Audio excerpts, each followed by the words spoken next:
Hello बच्चों, आज के इस सेशन में मैं डिस्कस करने जा रही हूँ इतना इम्पोर्टेंट टॉपिक कि आप सोच भी नहीं पाओगे। शायद आप में से कई लोगों को पता भी नहीं होगा कि इस टॉपिक से पिछली बार दो बहुत ही बढ़िया सवाल पूछे गए। इनफैक्ट मैं तो ये कहूंगी कि वो बड़ा ही डिटेल्ड सवाल था। मैंने स्क्रीनशॉट्स भी इसमें अटैच किए हुए हैं, आप अपनी आंखों से देखना भाई कि ये सवाल RAEO 2017 के इंजीनियरिंग सेक्शन में पूछे गए हैं। और डेफिनेटली आपको कहीं पर कोई बड़ा शॉर्ट सा कंपाइल्ड मैटर मिलता नहीं है, इसीलिए मैंने इसी टॉपिक को डिस्कस करने का आज प्लान किया। टॉपिक है बेटा गली कंट्रोल स्ट्रक्चर्स। इस टॉपिक में आगे बढ़ने से पहले कुछ इंपॉर्टेंट कॉन्सेप्ट्स आप सभी के साथ डिस्कस कर देती हूँ मैं। आपके इंजीनियरिंग के सिलेबस में सॉइल एंड वाटर कंजर्वेशन दिया हुआ है। सॉइल एंड वाटर कंजर्वेशन में ऑब्वियस सी बात है, हमें soil erosion and wind erosion भी पढ़ना है। और आप देखोगे इंजीनियरिंग में सॉइल इरोजन विंड इरोजन दोनों से सवाल पूछे गए थे पिछली बार, और उनका लेवल वाज नॉट नॉर्मल, ध्यान रखना। अभी तो मैं पढ़ूंगी सवाल तो आपको भी समझ में आ जाएगा। तो भाई सबसे पहले तो जान लेते हैं कि जब सॉइल का इरोजन पानी से होता है तो वो कौन कौन से स्टेजेस में होता है।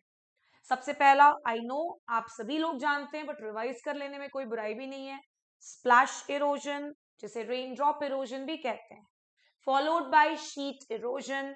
शीट इरोजन के बाद होता है रिल इरोजन, रिल के बाद होता है गली, और गली के बाद भी एक स्टेप होता है जो कि नॉर्मली हमारे एग्रीकल्चर बेस्ड एग्जाम्स में हमें पूछा नहीं जाता है, बट फिर भी दिमाग के किसी कोने में रख लीजिएगा, रिवाइंस। बिकॉज जब मैंने देखा सवालों को तो मुझे लगा भाई इसका तो एक लेक्चर लेना बहुत जरूरी है, अदरवाइज बनेंगे ही नहीं सवाल। तो भाई ये चार अलग अलग स्टेजेस हैं वाटर इरोजन के। साथ ही साथ मैंने ऑफलाइन क्लासेस ऑनलाइन क्लासेस दोनों में आपको क्लासिफिकेशन ऑफ गलीज पढ़ा रखा है, G1 G2 G3 and G4। और उस क्लासिफिकेशन पर मैं आज की क्लास में नहीं जाऊंगी।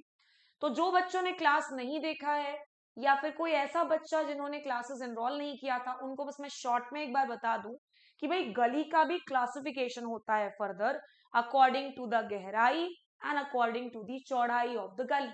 कितने क्लासेस में? चार, G1 G2 G3 G4, जिसके सारे इंपॉर्टेंट पॉइंट्स मैंने क्लासेस में कवर करवा दिए हैं। और आज की इस क्लास का टॉपिक है कि भैया गली कंट्रोल स्ट्रक्चर्स, यानी कैसे हम गली इरोजन को होने से रोक सकते हैं। तो भाई दो तरीके हैं मेनली, मैंने बड़े ही इंपॉर्टेंट पॉइंट्स को छाटा हुआ है, इसको जरूर पढ़ के जाना बिकॉज पिछली बार भी दो सवाल आए थे। सबसे पहला टेम्पररी स्ट्रक्चर है भाई। टेम्पररी मतलब लंबे समय तक तो काम करने से रहा। ध्यान रखिएगा कि जितने भी चेक डैम्स होते हैं बेटा, check dams, all sorts of check dam are examples of temporary structures. ये चीज याद रखना है। सवाल ऐसा भी आ जाता है कि चेक डैम का काम क्या है, चेक डैम किस चीज को कंट्रोल करता है? भाई तो गली कंट्रोल स्ट्रक्चर है। टेम्पररी है कि परमानेंट है? टेम्पररी है। मेरे साथ बोलोगे ना तो आई एम श्योर याद हो जाएगा आप सभी को। आगे बढ़ते हैं। ध्यान रखिएगा कि ये जो टेम्पररी गली कंट्रोल स्ट्रक्चर है जिसमें मैंने नाम लिखा है चेक डैम्स, ये जनरली G1 गलीज को कंट्रोल करने में यूज होता है। जैसा कि मैंने शुरुआत में ही बताया कि गली के चार टाइप्स है, G1 G2 G3 and G4। तो टेम्पररी स्ट्रक्चर बेटा किस तरह के गली कंट्रोल स्ट्रक्चर में आ जाएगा? G1 गली कंट्रोल स्ट्रक्चर है। Coming to the next point, इनकी लाइफ जैसे कि मैंने कही बहुत लंबी जाएगी नहीं, 3 से 8 साल भैया, इतने साल तक के लिए ही ये फंक्शनल रह पाएंगे, गली इरोजन को कंट्रोल कर पाएंगे। इसके बाद फिर से बनाना पड़ जाएगा इन स्ट्रक्चर्स को। Coming to the last point, हमारे पास टेम्पररी स्ट्रक्चर्स में तीन तरह के स्ट्रक्चर्स हैं। One is woven wire dam, दूसरा है ब्रश डैम, तीसरा है लूज रॉक डैम। बस नाम याद रख लेना है क्योंकि इसका डिजाइन और इसका स्ट्रक्चर का स्पेसिफिकेशन मुझे नहीं लगता इंपॉर्टेंट है। जिसका डिजाइन जानना जरूरी है वो भी मैं डिस्कस करूंगी। मैंने क्या सिखाया? टेम्पररी कंट्रोल स्ट्रक्चर में कौन आएंगे? सारे के सारे चेक डैम्स, ध्यान रखना। और साथ ही साथ इनका लाइफ कितना होता है? 3 से 8 साल। किस तरह की गली कंट्रोल इरोजन में ये यूज हो सकते हैं?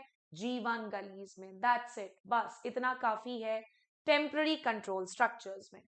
नेक्स्ट बेटा आ जाते हैं permanent gully control structures. Permanent है, अब ऐसा भी नहीं कि जिंदगी भर चलता रहेगा, जिंदगी भर तो कोई चीज नहीं चल सकती।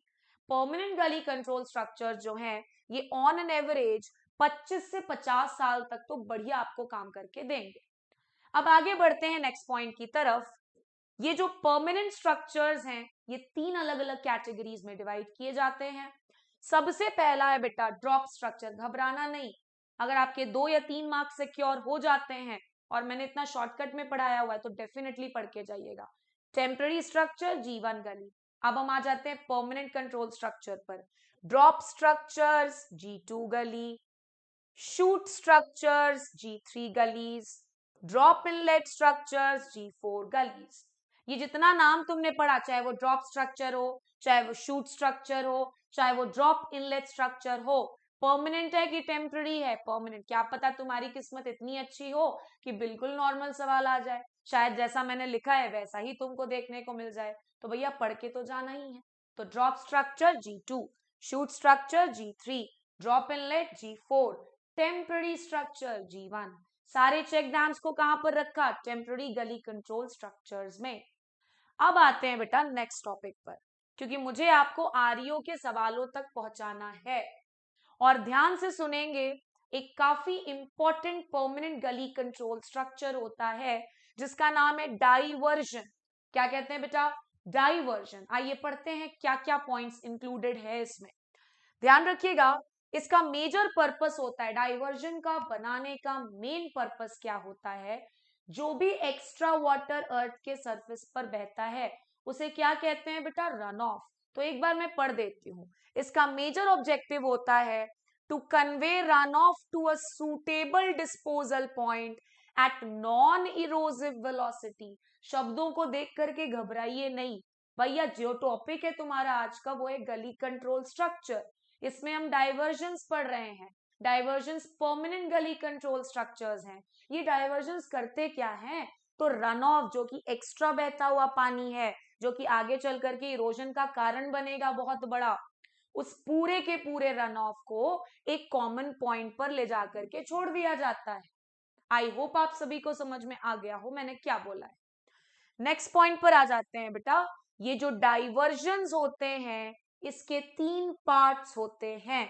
Diversion has how many parts? So it has 3 parts. पहला डाइवर्जन चैनल, दूसरा है डिचेस, तीसरा है ग्रास वाटरवेज।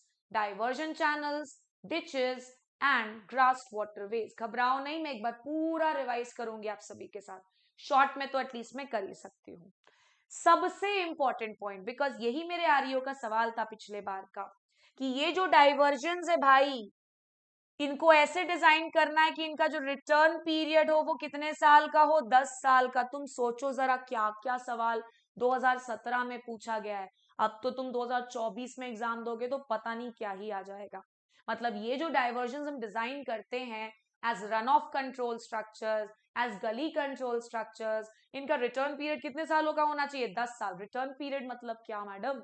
रिटर्न पीरियड का मतलब है कम से कम ये 10 साल तक तो फंक्शन करें ही, हमारा काम करके दें।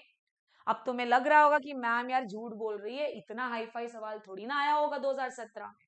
तो चलो तुम्हारे ही संतुष्टि के लिए मैंने इस सवाल को लिया भी है। पढ़ो और जाकर के चेक करना। Question number 146। The design of diversion ditches for gully control is based on the return period of. Comment में जरूर बताना करेक्ट आंसर। मैंने तो अभी जस्ट पढ़ाया था, अभी जस्ट पढ़ाया बेटा, और तुम देख भी रहे हो पीछे तुम्हारे स्क्रीनशॉट है। चलिए, थोड़ा कॉन्फिडेंस तो बूस्ट हुआ ही होगा कि भैया ऐसे टफ टफ टॉपिक्स भी हमसे आसानी से बन जाएंगे अगर हमने पढ़ा होगा तो। And it is not that late. Please भरोसा रखें, बिल्कुल लेट नहीं है। बस तुरंत से याद कर लेना। देखना अभी जाओ, अभी जो नोट्स बनाया है उसको याद कर लेना। तो हमने क्या सीखा कि डाइवर्जन का रिटर्न पीरियड कितने सालों का होना चाहिए? 10 साल। और तुम लोग मुझे जरूर कमेंट में बताना। अक्सर क्या है, तुम लोग वीडियोस देखते जरूर हो लेकिन जो जो मैं सवाल पूछे रहती हूँ उसका आंसर बहुत कम ही बच्चे देते हैं। चलो एक बार फटाफट रिवाइज करते हैं। हम गली कंट्रोल स्ट्रक्चर्स पढ़ रहे हैं, टेम्पररी, परमानेंट। टेम्पररी गली कंट्रोल स्ट्रक्चर्स में सारे चेक डैम्स आते हैं। इनका लाइफ ऑन एन एवरेज आपने पढ़ा 3 से 8 साल का होता है।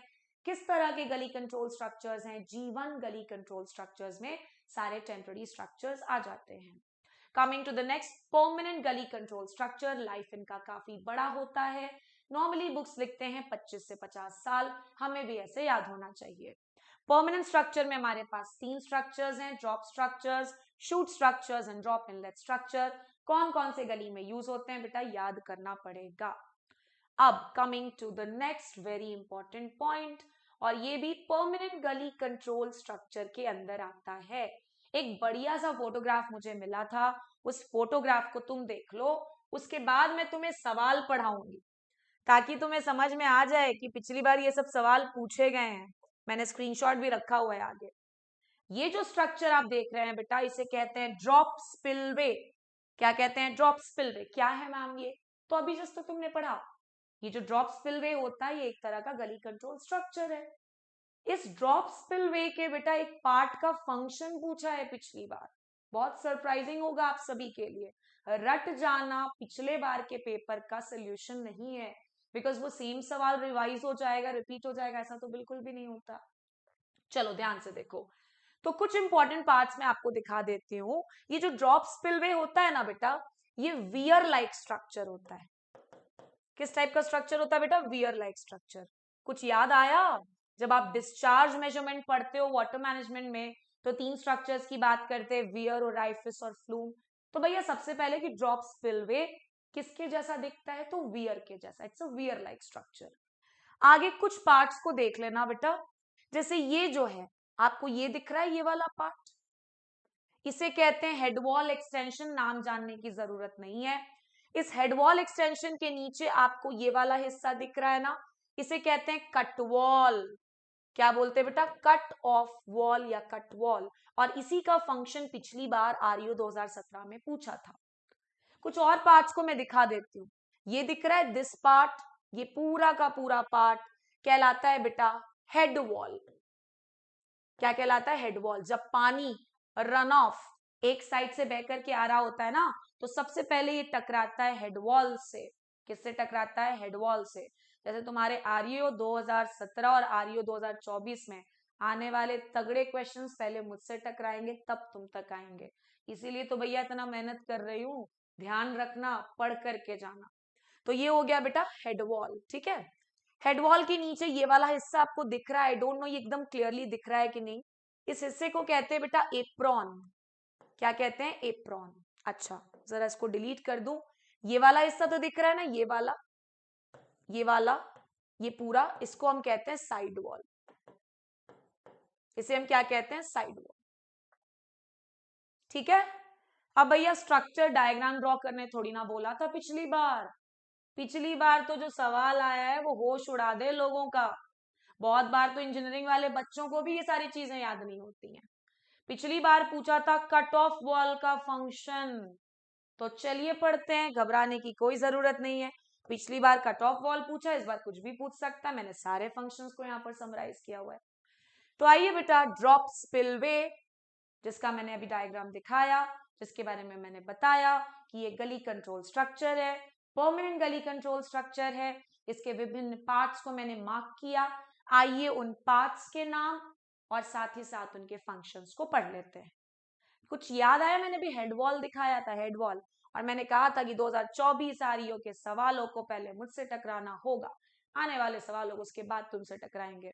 तो हेड वॉल का भी काम यही होता है, front wall against the run of. ये सबसे पहला वॉल होता है जिससे रन ऑफ हमारा टकराएगा, ध्यान रखना।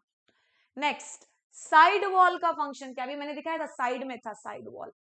साइड वॉल क्या करता है, it prevents splashing of run of water. वो जो रन ऑफ बह करके आ रहा है, हेड वॉल से टकराया, उसको बाहर उछलने से रोकता है। कौन भैया, साइड वॉल। तीसरा बेटा विंग वॉल्स, मैंने नहीं दिखाया, चलो कोई दिक्कत नहीं, मैं दिखा दूंगी। विंग वॉल्स, विंग वॉल्स जो होते हैं ना बेटा, वो इंक्लाइंड होते हैं, वो झुके हुए होते हैं। Usually eight which angle, 45 degrees angle. ये चीज जरूर पढ़ के जाना। एक बार मैं चेक करती हूँ, अगर फोटोग्राफ दिखेगा ना तो मैं आपको दिखा दूंगी। मुझे ध्यान नहीं इसमें, हाँ दिख तो रहा है, देखो एकदम साफ दिख रहा है। ये वाला स्ट्रक्चर दिख रहा है, विंग के जैसा, पंख के जैसा, ये वाला विंग वॉल दिख तो गया एकदम साफ। विंग वॉल इस तरह का होता है। ये इंक्लाइंड किस एंगल पर होता है, 45 डिग्रीज पर, ध्यान रखना। And the last one is, बेटा यही पूछा था, अभी बनवाऊंगी तुमको, RU 2017, cut off wall. Cut off wall का काम होता है स्लाइडिंग ऑफ द स्ट्रक्चर को रोकना, prevent sliding of the structure. इतना सारा पानी बह करके आ रहा है ना, पता चला पूरा का पूरा वो जो स्ट्रक्चर है वियर लाइक, जिसको आपने ड्रॉप स्पिलवे बोला था, वही धस जाए। तो ये स्लाइडिंग को रोकने वाला स्ट्रक्चर या पार्ट कौन सा होता है, then that is cut off wall. कुछ तो कॉन्फिडेंस बढ़ा होगा बेटा, तो कॉन्फिडेंस को और बढ़ाने के लिए जल्दी से वो सवाल देखते हैं। Yes, and here is the question. जिन्हें लग रहा होगा कि पता नहीं यार मैम क्या क्या पढ़ा रही, कभी सुना ही नहीं है। क्वेश्चन नंबर 147 चेक जरूर करिएगा। The purpose of cut off wall in drop structure is to, पहला है support gully wall, spill the flow safely, dissipate kinetic energy of the flow, provide strength against sliding। जरूर से comment में मुझे बताना इसका करेक्ट आंसर क्या होगा। एंड आई एम श्योर कि आप सभी को आज की इस क्लास को करने के बाद ये कॉन्फिडेंस जरूर आया होगा कि हम लोग गली कंट्रोल स्ट्रक्चर से कम 2 में से 1 सवाल तो बना करके आ ही पाएंगे। So that was all for today. जरूर से इस वीडियो को शेयर करें, बिकॉज बहुत कम ही जगह पर इससे रिलेटेड कुछ शॉर्ट एंड स्वीट तरीके से मैटर मिलता है। तो अपने सारे फ्रेंड्स के साथ जरूर शेयर करें जिनको जरूरत है, सो दैट वो भी पढ़ सके। Thank you so much and good night everyone.